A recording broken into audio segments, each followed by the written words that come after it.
You're listening to Women's Media Center Live with Robin Morgan on 1580 CBS Radio.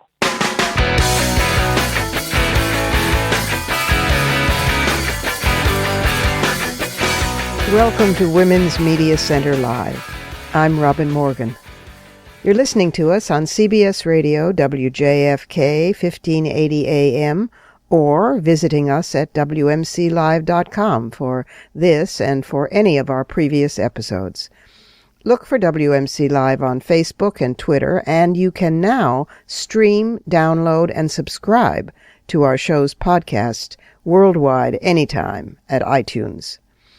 This week's guests include a journalist turned dynamic organizer who created the Wise Latina Club, a space scientist who urges us to go where no woman has gone before, a congresswoman who actually manages to be effective, and the first female public editor of the New York Times. But first, we need to look inside the headlines.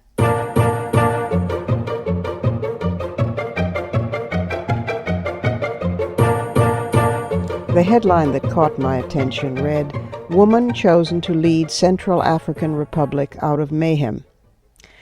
And the first paragraph went, "Cheers broke out in the National Assembly building as representatives chose the mayor of this beleaguered capital, Bangui, to serve as the interim president of the Central African Republic, a country in the grip of civil war." It's a hideous civil war, by the way, between Muslim and Christian, so bloody and violent that in the past 6 weeks alone 1,000 people have been killed, and the United Nations has been considering declaring the area a pre-genocidal zone. Catherine Samba Panza, the woman, will be the first woman to lead the country, and she's expected to serve for a little over a year with the goal of leading it to national elections. But she was appointed or elected for the assembly from an unusual assortment of unelected rebel sympathizers, politicians, artists, and others who've been filling in as a substitute parliament for this country in meltdown. In the streets, women were dancing literally for joy. One woman, Marie-Louise Yakemba, said, "Everything we have been through has been the fault of men. Now there will be a woman, there will be hope." She heads an NGO dedicated to bringing together people of different faiths, so she now has hope. Samba Panza defeated 7 other candidates, including the sons of 2 former presidents. She's an insurance broker who led state-sponsored reconciliation efforts after a previous civil war, and she was the one candidate considered untainted by the 9-month reign of terror under the man she replaced, Michel Djotodia. She said an interesting thing to the assembly. She said, "Our country is in a catastrophic situation. The country needs someone who can bring it together," and she pointed to her, quote, "sensibility as a woman as the ingredient that could lead to peace." And that got me thinking about the phrase, "I'm not totally sure, and yet I am," what her sensibility as a woman means. On the one hand, I think women are just human. We're capable of being as vicious and as venal as men, but demonstrably, at least history would show, less violent. Whether that's because of testosterone, I don't know. We've just begun to start getting value-free scientific research into the differences, if any, between men and women, and we're seeing them in physiognomy and the brain structure, etc. But we don't really know yet. We know socialization has a lot to do with it, and it may just be that we've had no power for so long we haven't had a chance to be corrupted by it. But whatever the reasons, women do seem to govern differently than men.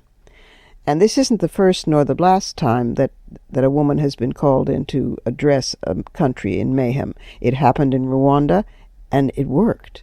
It happened in Liberia, and it's working. So that got me to thinking in turn about the state of the planet, which you could say is kind of in stasis mayhem. And then that made me realize that we have our work cut out for us.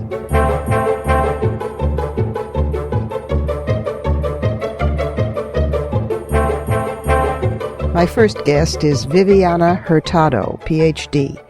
She is a bilingual authority on media, communications, and the Hispanic demographic growth's impact on business and politics. And she is the founder of the Women Empowering and award-winning The Wise Latina Club. Welcome to the program, Dr. Hurtado, or Viviana, if I may call you that. Yes, you may, Robin. Thank you for having me on. I want to talk about two of your special babies. One is the award-winning Hispanic Women's Empowering website, the Wise Latina Club, taking off from the Sotomayor comment. And the other is the organization that you founded, is the Education and Literacy Organization, Latinas for Latino Lit.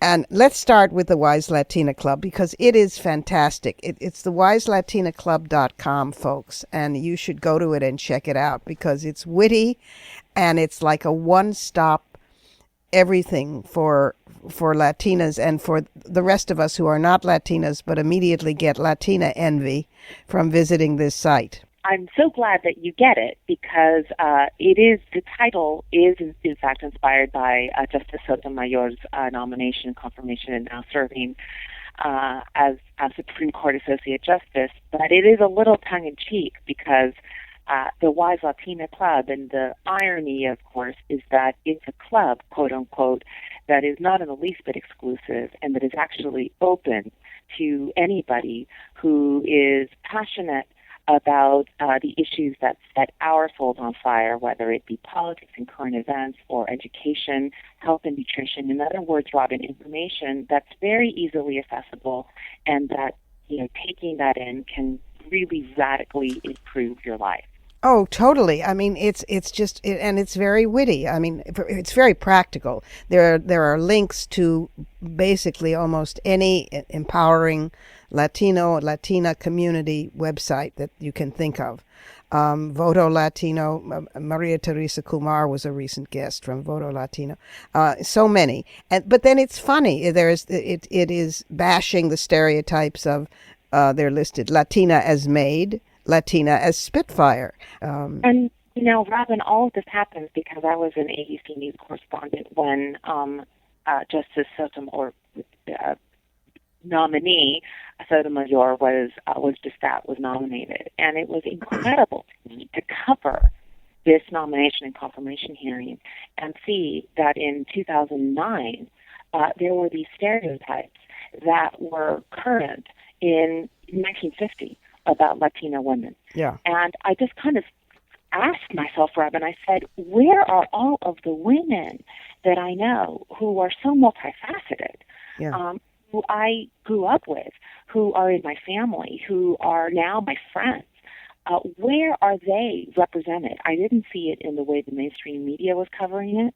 And I really felt that this huge and at the time, this is 2009, this is a year before the U.S. Census confirms the explosive growth of the Latino community.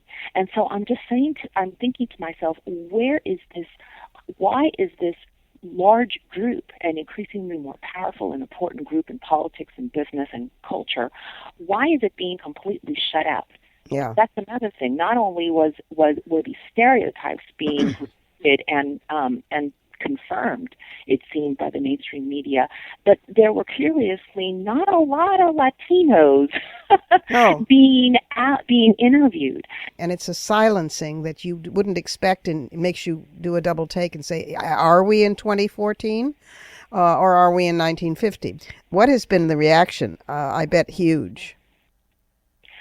Well, it definitely has hit a nerve, Robin. And interestingly, my target audience is Latina women who are probably living out in, the Rio Grande Valley, Texas, that may be first generation themselves to finish high school, go to college, hold the so-called clean jobs. Right. Maybe their parents were immigrants, migrant workers, or day laborers, worked as maids, in fact, right. In homes of better off people.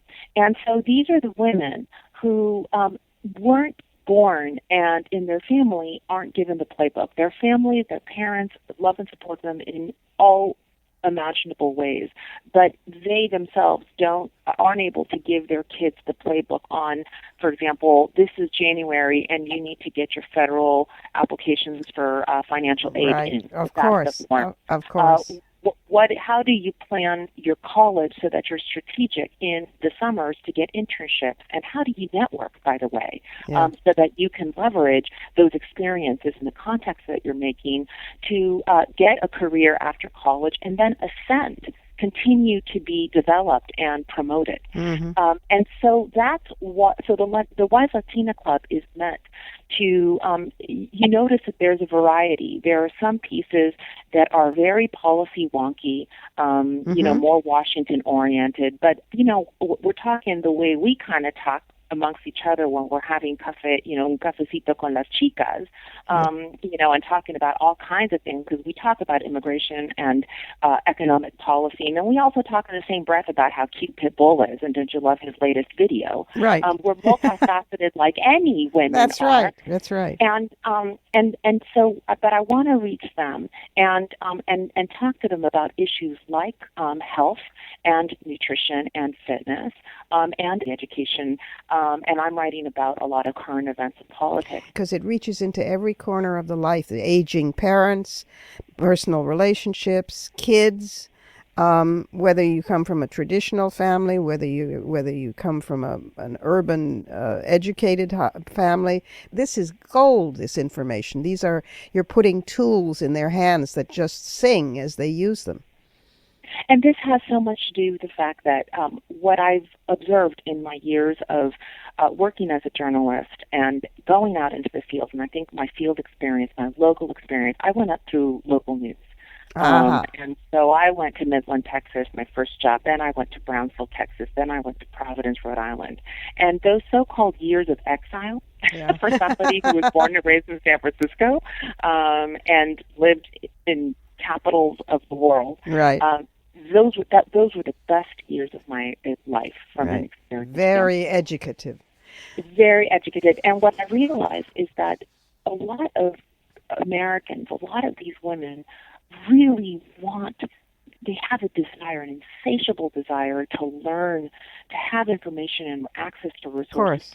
Their lives and the lives of their children and their communities and their neighborhoods better, but they just don't know how. And this is the second target audience that I have, is a lot of people, a blob of organizations, campaigns, government programs, nonprofits, brands that want to reach the Latino community but don't know how. And so I see the Wise Latina Club as a bridge. It's a bridge to these resources and information to make your life better, the so-called playbook for these Latina women. And we know, Robin, that if we're able to get the women in a community, particularly the mummies, we're halfway there as far as saving, as far as solving the world's problems. But it also is a bridge to this so-called blob, but the nonprofit, the government programs, the campaigns, the parties, the brands that want to engage with the Latino community. And those are portals to power too. So I mean, it's very, very crucial. We've only got about another minute left, but say a few words about the Latinas for Latino U.S. Latino literacy rates are abysmal. The students are ranking dead last, if not near dead last, on crucial subjects, reading, math, the STEM subjects later in their academic careers. And so with a partner, we decided to launch the first online nationwide Latino children's summer reading program, because you've got to have those basic literacy skills down. It's on the summer, June the 1st through mid-August, Robin. Fabulous. Is there a website where people can find out more about Latinas for Latino Lit? Latinas, the number 4, latinolit.org. And the other, of course, is thewiselatinaclub.com. You're terrific. Thank you so much. Muchas gracias. Thank you for being with us on Women's Media Center Live. Will do. Un placer, Robin. Thank you so much. It's time for a short pause here at Women's Media Center Live. I'm Robin Morgan. And when we come back, well, we're going to do a little space exploration filled with wonder and awe, and yes, Curiosity.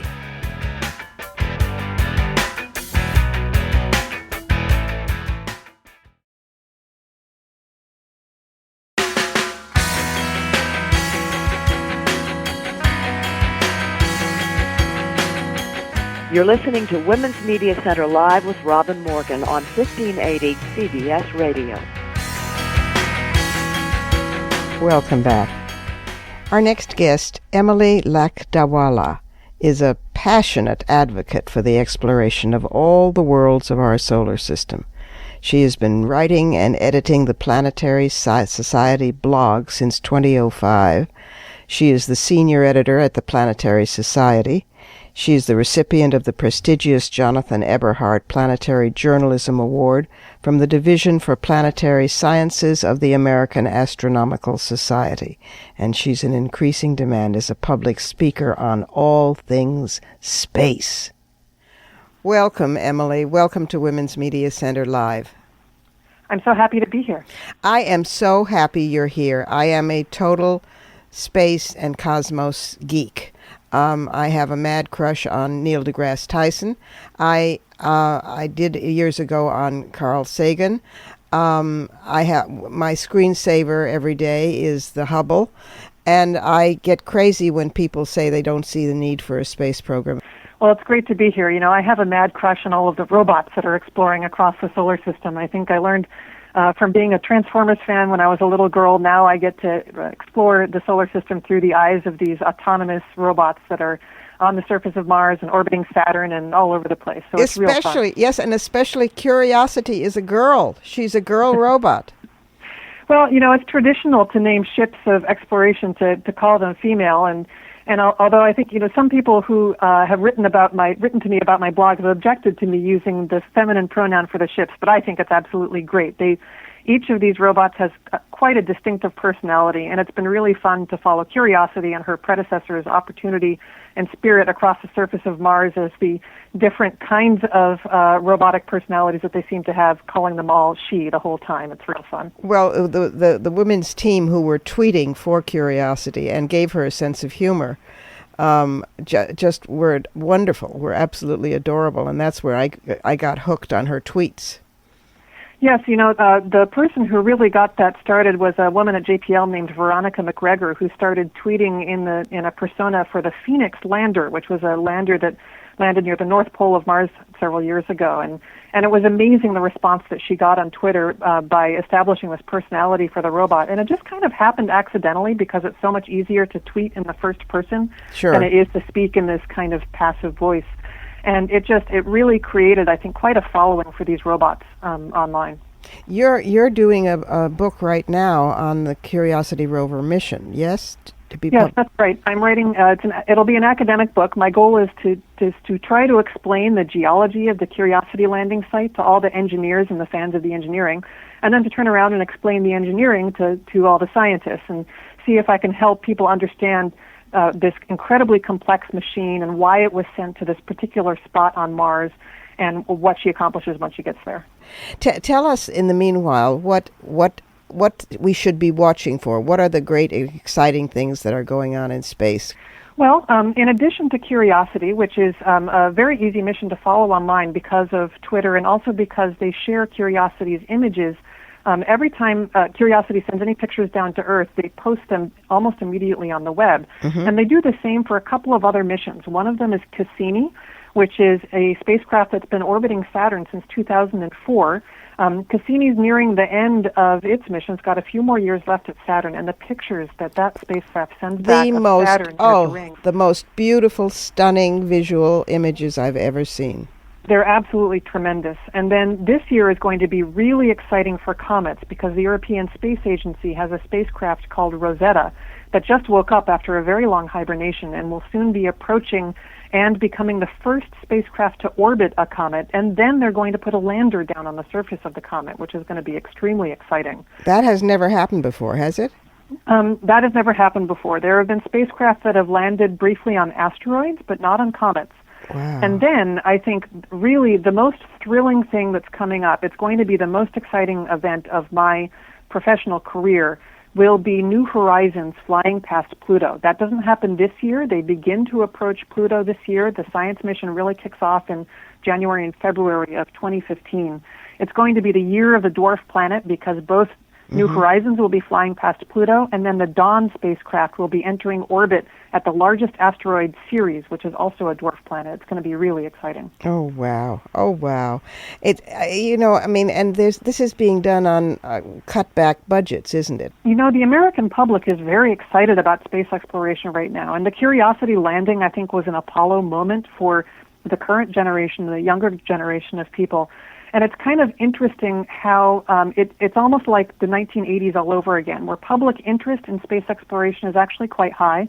There's a lot of things happening in solar system exploration, but budgets are falling. So we're facing a future 10 or 15 years down the road when there's going to suddenly be a low in active space missions, and people are going to look around and say, what happened to our planetary exploration program? Yes, exactly. Oh, well, that's a great relief to hear you say that, because so the resistance is coming then from Congress and from government and from the economic situation, because if we're not exploring space, that's who we are, it seems to me, and it's a great tragedy to just abandon that, or a scary tragedy to abandon it to the private sector. Yeah, and my organization, the Planetary Society, has been working very hard to marshal public interest in contacting their congresspeople and the administration about funding for space exploration. The crazy thing is that funding planetary science is one of the few things that both parties agree on. They keep on writing more money for planetary science into the budget. NASA's planetary science program currently gets about $1.4 billion of the federal budget. And the administration keeps trying to cut it back down, and Congress keeps on trying to put it back in. Both Republicans and Democrats agree, and you don't hear that very often about anything, but they agree that planetary exploration is one of the greatest things that America does. And it would be a shame if we let this amazing edifice that we've built over the last 50 years of planetary exploration fall down over just lack of $100 or $200 million, which would be a lot to me, but it's not really very much. It's not in the big scheme of things. It's not. So who should we be pressuring? The White House? The White House, but also still Congress, because Congress always, it's their job to respond to the electorate, and so we need to keep our voices, make sure that they hear us. We say we think planetary exploration is important. It's really that. The administration doesn't necessarily respond so directly to the public. You really need to keep pressure on Congress in order to make sure that this happens. All right. Write your congressperson and make it very clear. And they can contact you or the Planetary Society for more information, right? There's a website. That's right. Come to our website at planetary.org. If you're interested in the congressional funding, then go to planetary.org/SOS for Save Our Science. And one last word. How are we doing on the presence of women in planetary science?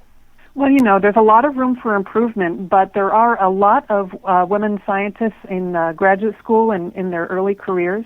I always look around at planetary science conferences, and I'm very happy by the number of women that I see and the number of women who are doing really excellent science. They're still not well represented enough in leadership, and one thing that really troubles me is that they're not highly enough represented among the people who are given awards in planetary science, even the Early Career Award, which you think should be more even now, given that there are more women entering the sciences.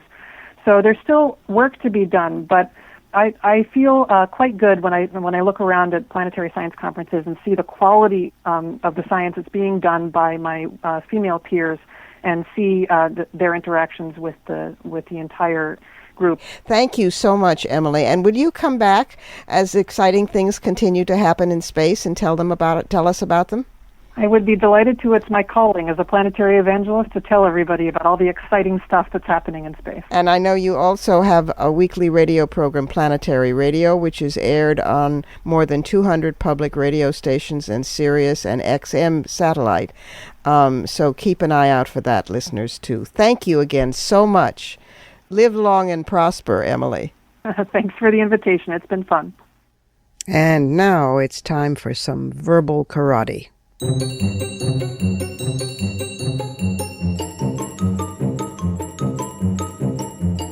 There are some phrases that become, you may remember we talked about this some weeks ago, binge phrases. At least that's my name for them. At the time we were talking about kick the can and kick the can down the road. That's what we're going to do with this bill, with this measure, with this politics. And double down was very popular at that point too. You hardly hear either one of them these days.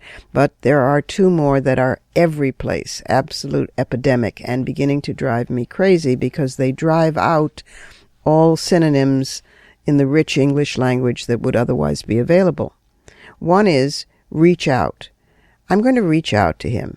Did you reach out to her? Why don't we reach out to them? I reached out to, well, it's just this reaching. Never mind, I approached him. I contacted her. We wrote to them. I decided to call. Let's get in touch with. All the other choices are drowned underneath reach out. The other one is push back. Whatever happened to disagreed with me? I protested to her. He contested it. All the panoply of words from quibbled straight through to fought are available. But no, we settle for pushback. This is not to say there's anything wrong with either of these phrases. It's just that they are in use instead of all of the other options that we could use in a colorful, wonderful conversational set of choices. Anyway, I'm just saying, I'm reaching out to you, I'm proposing it. Don't feel that you have to push back.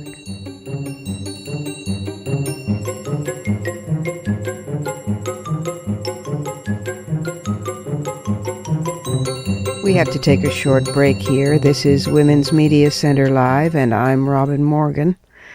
When we come back, we'll talk with a member of the House of Representatives who refuses to despair, and we'll talk about a phenomenon that is catching a fire and attention across the country. Have you heard of Moral Mondays?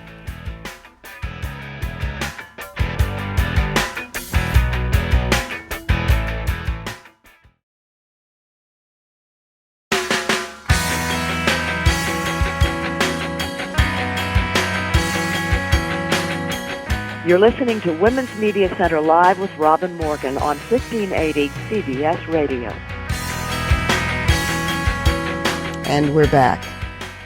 Congresswoman Donna Edwards was in an unhappy marriage about to end when she was co-founder and executive director of the National Network to End Domestic Violence. She decided to run for office, and today she represents Maryland's 4th Congressional District, the first African-American woman to represent Maryland in Congress. And does she ever represent her constituents? Welcome to Women's Media Center Live, Congresswoman Donna Edwards. Hi, how are you? It's great to be with you. I'm good. I'm very happy that you're here.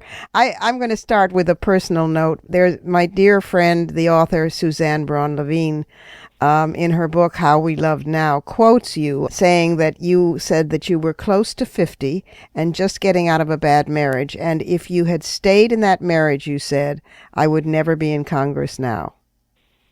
Well, I think that's really true. And I'm 55 now and feeling great about it. I mean, the fact is that I actually really found myself, sometimes, life deals you like a really bad hand, and, we're women, and so we deal with that. I raised my son, and then right as he was coming out of high school going to college, I decided to run for Congress, and I'm absolutely convinced that I wouldn't have seen that as part of my prospects and my future in the same way had I stayed in my marriage, and so things work out. Of course, that's true. And I mean, this is what Suzanne calls women's second adulthood. I mean, and it's true for so many women that we suddenly become the men we wanted to marry, but not until we're in our 50s. Well, and I certainly feel like I just reinvented myself, and it was a great, perfect opportunity to do that. And so enough of the, when you have a 17 or 18-year-old, and you're doing every single thing you can for them to raise them in the right kind of way, I think 735,000 constituents is a totally fair trade for one teenager. Yes, it is. And they're very glad to have you, in effect, mothering them. Right. Extremely glad.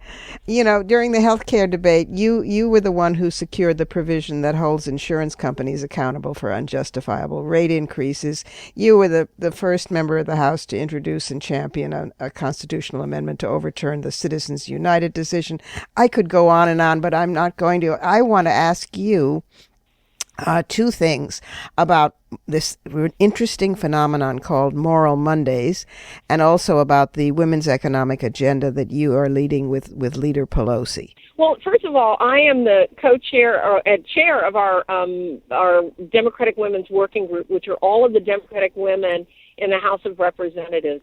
And under Leader Pelosi's leadership, and she's fabulous, she helped us to launch last spring the Women's Economic Agenda. And all it does is it actually puts together the many pieces that we've known for a long time that are central to improving women's lives. So things like, just one lousy day of paid leave, so that if you're sick or your child's sick or a parent is sick, that you're able to take off from work. Most American workers and most women do not even have one single day of paid leave. It's appalling. Things like, that's right, increasing the minimum wage. I mean, most minimum wage workers in this country, in fact, are women. And if we just increase the minimum wage from $7.25 an hour, where it is now, to $10.10 an hour, we actually would lift 15 to 30 million people out of poverty. And it would help the economy. And it would help the economy. They would spend that money. Absolutely.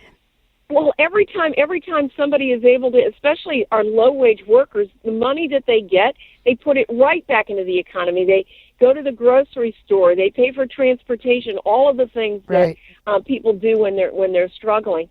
And then, of course, equal pay for equal work. I'm lucky because I'm from the state of Maryland, and so in Maryland, women workers make about 80 cents on the dollar, but guess what? That's still not equal.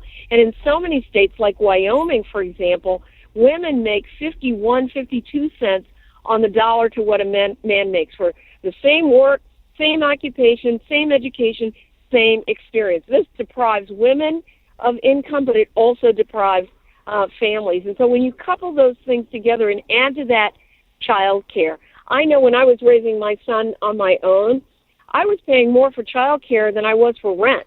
And that is true for many people across the country. In fact, I was at a college this morning, asked about the college tuition. The college tuition in a public institution costs less than daycare for an infant. Yeah. Yeah. I mean, it's shocking. It's stunning. And so those four things could entirely change the economic prospects of women, and that's why we're focused on the women's economic agenda. But you work with crazy people in the House on the other side of the aisle. Some of them are really ding-dong. A couple may be on our side of the aisle. And how is that going to happen? How are we going to make that happen?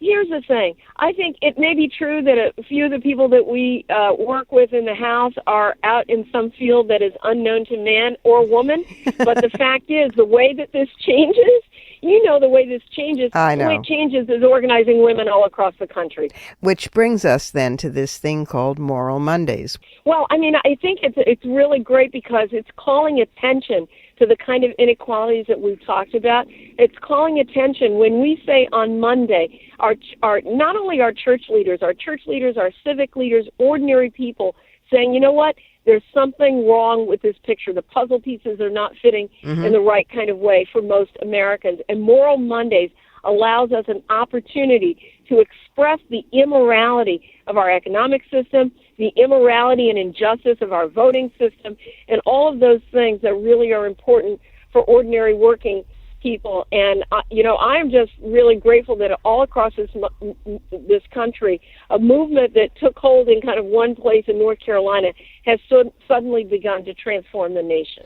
I don't think many people know yet how to connect with Moral Mondays. Well, in so many different places across the country, we have a lot of interfaith organizations, and these interfaith organizations are at the core of organizing Moral Monday events, and also in my state, there are organizations that are connected to progressive public policy issues, to things like improving the minimum wage and ending the death penalty and voting rights reform. Any of these organizations in a whole lot of different places are ways that you can plug in. And I would urge people to do that because, you think you're the only one who's concerned about income inequality. It turns out that there are thousands and thousands of people all over the place, and many of them in your community who are concerned too. And these are a whole panoply of different events. Some of them are marches, some of them are mini rallies, some of them are getting together in church basements, but it's the people in the streets, basically. It is, and it's people saying, you know what, we're going to take charge of our own elections. We're going to take charge of our own elected officials. We're going to draw attention because we know that have the values base. And it's nice to reclaim the word moral. It is, isn't it? Yeah, it's very nice. For what it really means. I mean, I think sometimes people ask me, like, why are you a Democrat? And the reason that I am is because it's about a value center. Mm-hmm. Yes. And Moral Mondays allows us to claim that value center. One last question, and then I'll let you go because I know you're dashing. How do you not get bitter when you see such stupidity around you, particularly in the current House, and such brutality? How do you stay so positive and focused? Well, first of all, I'm my mother's child, and my mother's nickname is Sunshine. And so part of the reason that I can stay focused is because I look all across my congressional district in all kinds of communities, and I see that people are really struggling. And I thought I had a struggle when I was raising my son on my own and, had, tremendous economic struggles. But you know what? Every single time you look inward, you got to look outward because there's somebody else who's not doing as well as you are. And that becomes our call to action. That motivates me. It motivates me when I have people who, in my district who are in need of long-term unemployment insurance benefits extension, and we haven't done that. That motivates me to go to the Congress and to put in the fight and give them a voice because they don't have one. Wow. Well, I'm awfully glad that you're there, and so are a whole lot of many, many, many people. Well, thank you. And you know what? We have so much work to do. We don't have time to stay focused on how people are keeping us from doing things. We just got to do it. Time for one more break here at Women's Media Center Live, where I am still Robin Morgan. Who critiques the Fourth Estate while the Fourth Estate is critiquing the world? We'll be right back with a woman who does precisely that.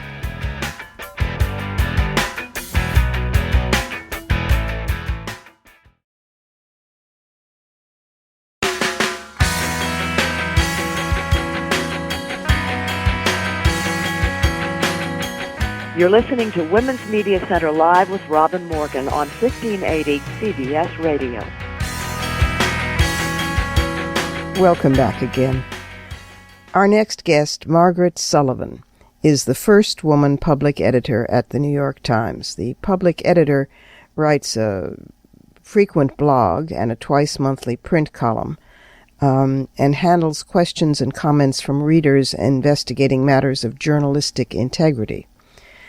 The public editor works independently outside of the editing and reporting structure of the newspaper. Previously, before coming to the Times, Sullivan was editor, the first woman editor, and vice president of the Buffalo News. She has served on the Pulitzer Prize board and been a juror 4 times. She was elected twice as a director of the American Society of News Editors. Welcome, Margaret, to Women's Media Center Live. Thank you, Robin. Wonderful to be here. Well, it's a delight to host the first woman public editor of the New York Times.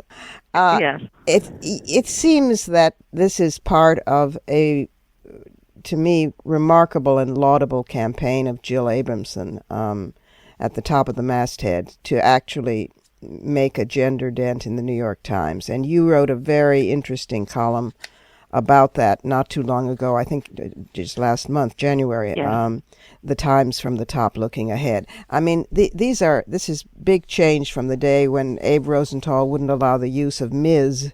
In the paper, that half of the 10 top-ranking editors you wrote in the newsroom, including Jill Abramson herself, are women. That's right. And then other important roles: Carolyn Ryan, the new Washington bureau chief; Allison Mitchell, the national editor; Pamela Paul, editor of the Times Book Review. That's right. And this is only in 2 years of her editorship. That's right. And actually, there are many more that I didn't have a chance to mention, including the culture editor Danielle Mattoon, and there are others. So Jill has really made a very strong and very clearly defined effort to diversify her newsroom. It's so wonderful. It's great to see. And she feels that, gender diversity is not the only thing to do. Of course. She feels she would like to make some progress in other areas like racial diversity at the top. I mean, on the masthead. And I'm sure she will. Yeah. Do you think that because she's made these waves and done so frankly, candidly, openly, not saying, "Oh no, I'm not after gender equality or ethnic equality. I'm these are just happen to be qualified people." I mean, she's been very honest and said we can't really have a fair paper unless blah blah. Right. Do you think that that's the reason or one of the reasons why she's come in for such slings and arrows from some of the boys? I don't really think that those two things go together. I think the position she's in as executive editor of the New York Times is one that just attracts a great deal of attention and a great deal of criticism, no matter who you are. And she knows that and says, it comes with the territory. But she also made it clear that one particular story that was very tough in Politico, was very hurtful to her, and she said it. She said publicly that she had a cry over it. Well, that was vicious. Which is interesting. It was personally vicious. It was a tough. There's a level of edgy opprobrium that is reserved, it seems, during this period of history for women who speak up for women that you don't find elsewhere. I like to think it's a historic phase. And will pass. If it doesn't kill us, it'll make us stronger. That's right. One of those. Well, tell me about your hopes and thoughts as public editor. You're our voice at the New York Times. Well, thank you. What I'm really trying to do is very simple, which is to represent the reader in all kinds of different ways. So not only taking the things that they write to me about and publicizing them, but also reading the paper as an outsider, not an insider, and trying to think about it and get answers for people about, I think one of the things that's interesting about the public editor role is that I can go to Jill or to Dean Beckay, the managing editor, or to a section editor and say, well, what gives here? Why did you do this? Mm-hmm. And they really, they feel obligated to answer me, which I'm very happy about. So, my role is to represent the reader and to sort of advocate for the reader, and I try to do that. So that's, I keep that in mind every day. Do you see or sense or is there any reaction to you different or that not at all, but because you're a woman? Well, I don't know that that's the case. I certainly, always say that I'm a feminist, that I'm very, I feel very lucky to have had the opportunities I've had in my career, and I know very well that the reason that I've had them is because of the women who went before me, who actually broke the ground and, cut the brush. It's much easier for me. I mean, I was the first woman executive editor at my hometown newspaper in Buffalo. The Buffalo News. Yes. And, there too, I felt like the time was right for me to do that at the end of the 20th century.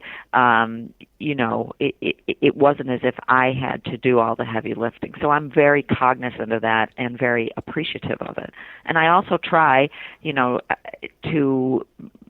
to mentor young women to pass it on as much as I can, and I always feel very privileged when I can do that. Oh, that's quite lovely. Yes, the some of the originals like Charlotte Curtis, whom I had the privilege of knowing, and I've often told the story. Anna Quinlan was blown away when she first heard it, that Charlotte came to the Miss America pageant demonstration, the very first one in 1968. Charlotte, dressed in black with pearls and little white gloves, and her acidic, wonderful tongue and pen.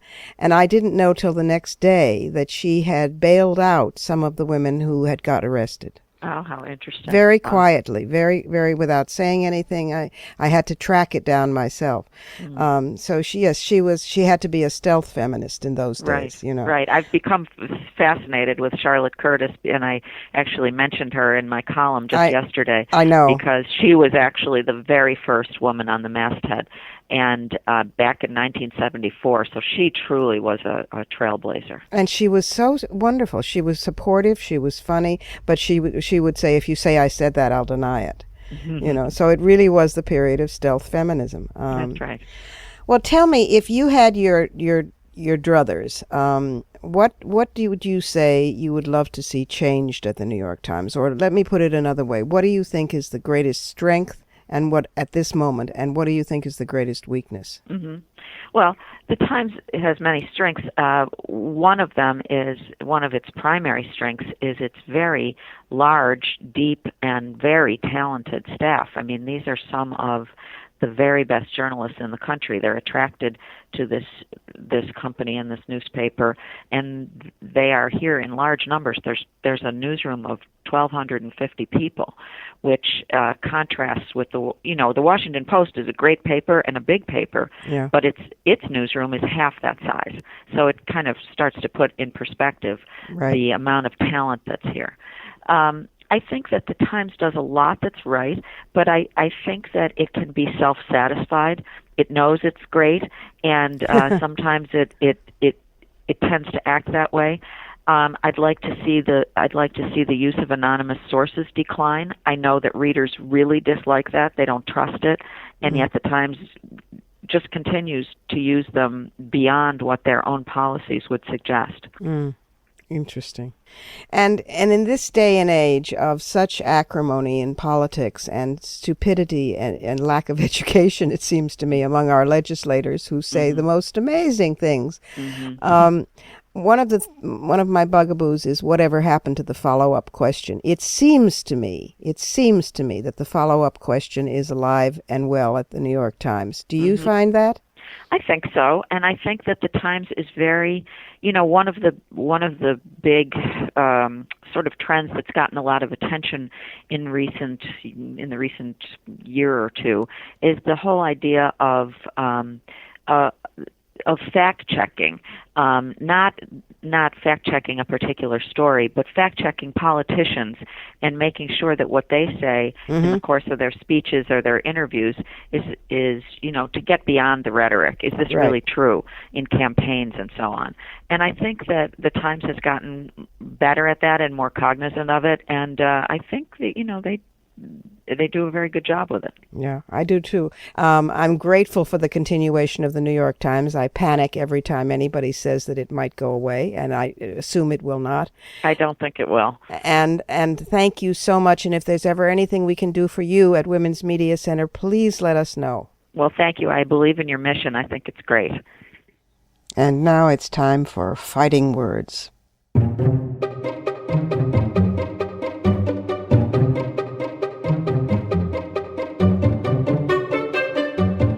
When I say R-E-S-P-E-C-T, who do you think of? Aretha, right? Aretha Franklin, of course. Well, most people don't know that Aretha has never made 1 penny from the song being played on the radio. Otis Redding wrote that song, and he gets paid, as he should, but Aretha doesn't, and never has. That's because artists don't get paid for radio play in the United States, and never have. The U.S. is the only democratic country in the world where artists do not get paid for radio airplay. The short list of countries that share the U.S. position on this issue includes Iran, North Korea, China, Vietnam, and Rwanda. As a result of not paying their artists for radio play here in the U.S., other democratic countries don't pay American artists in their countries. And this is a women's issue because the majority of featured artists are women, and the majority of songwriters who are paid, remember, are guys. Another example in another profession where men are paid for their work and women aren't. Until perhaps the late 60s or maybe early 70s, songwriting was not seen as something women did, going back through the guys' Tin Pan Alley days. With the emergence of singer-songwriters like Laura Nyro and Joni Mitchell, that began to change, but the gender disparity in songwriting is still overwhelming. Where to go and make a difference? It's easy. Go to www.irespectmusic.org and sign the petition. Tell Congress to support artists' pay for radio play. Now, in the interests of full disclosure and blood tie pride, let me add that the recording artist and singer-songwriter behind this campaign is a guy named Blake Morgan, who kind of grew up around artists and activists, but separate from that. The cause is just, the issue is clear, and women are, as usual, hit hardest by the status quo and will benefit especially from changing that status quo. So go to irespectmusic.org and find out more and sign the petition to ask Congress to be fair to American artists, men as well as women. Take action. Speak up. Make history.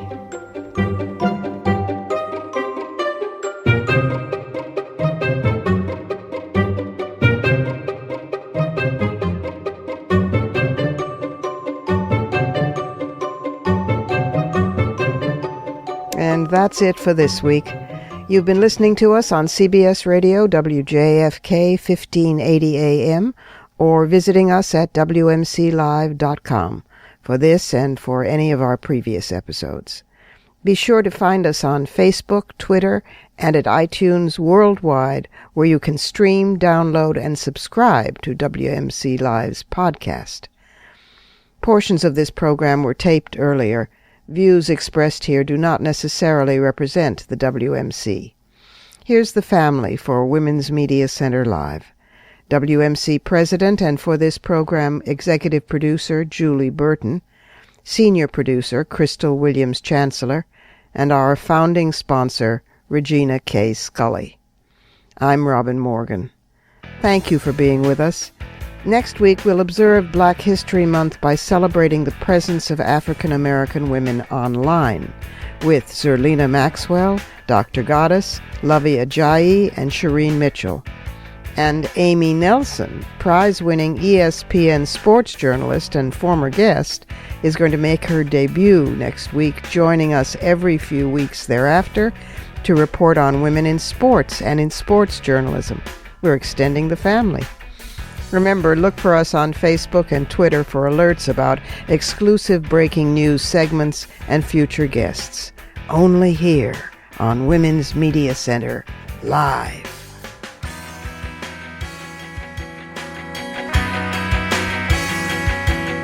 For the smartest talk about news, politics, sex, books, religion, race, and more, tune your radio to Women's Media Center Live with Robin Morgan.